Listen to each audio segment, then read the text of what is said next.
On est en hiver, aujourd'hui il fait -8 et on va vérifier l'efficacité du paillage en cheveux Capilum face aux autres alternatives de paillage. Bonjour. Salut, James de Capilum. Oui, Lionel de la ferme urbaine Landestini. Eh ben enchanté. Alors ferme urbaine, c'est un endroit d'échange, un endroit où on jardine le plus respectueusement possible de la nature. Eh ben, écoutez Lionel, moi je suis très content d'être ici. Merci en tout cas de nous accueillir. Je sais également que vous utilisez du paillage Capilum réalisé à partir de fibres capillaires.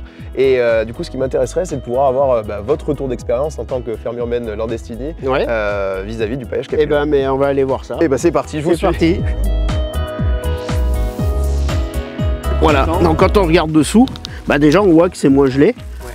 Donc voilà, on voit vraiment la démarcation. Et puis regardez, si on gratte un petit peu dans la terre, et on arrive, c'est pas gelé dessous.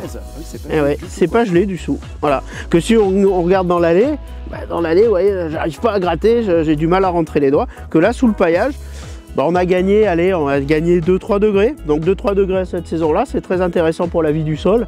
C'est-à-dire qu'au lieu d'avoir un sol qui est en complète dormance pendant l'hiver, on a un sol qui est encore vivant, encore actif. Donc c'est très très positif, c'est-à-dire dès que les températures vont remonter, tout de suite notre sol va reprendre son activité biologique et microbienne. Et les cultures derrière vont aller un petit peu plus vite et c'est toujours positif. Quand on fait des planches de salade, si on peut gagner quelques jours sur la durée de la culture, c'est très bien. Donc c'est un très bon paillage, pour ça on voit, parce que si on regarde par exemple sur un autre endroit où on va avoir par exemple un peu plus de BRF, on va venir par là.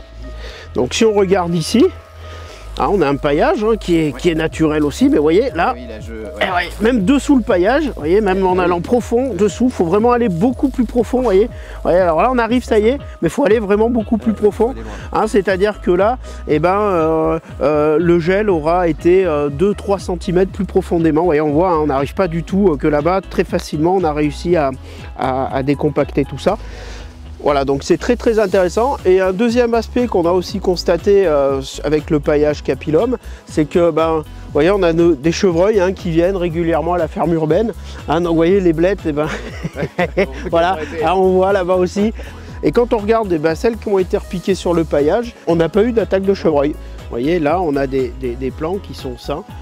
Qui sont très très beaux, alors qu'ils sont moins vieux, ils ont à peu près 1 mois ces plants là, mais on voit que personne n'est venu, le chevreuil n'est pas venu grignoter, donc c'est plutôt positif. On a vraiment l'aspect répulsif du paillage cheveux, et ça c'est très très intéressant. C'est ça, sachant qu'en plus on a vu sur cette parcelle que le pouvoir finalement naturel du cheveu en hiver, qui est donc d'isoler et de protéger le sol des écarts de température, permet aux plants et ici aux cardes de se développer au mieux.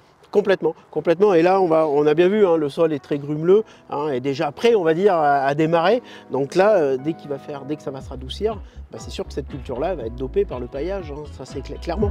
Merci à toi. Merci. Au plaisir.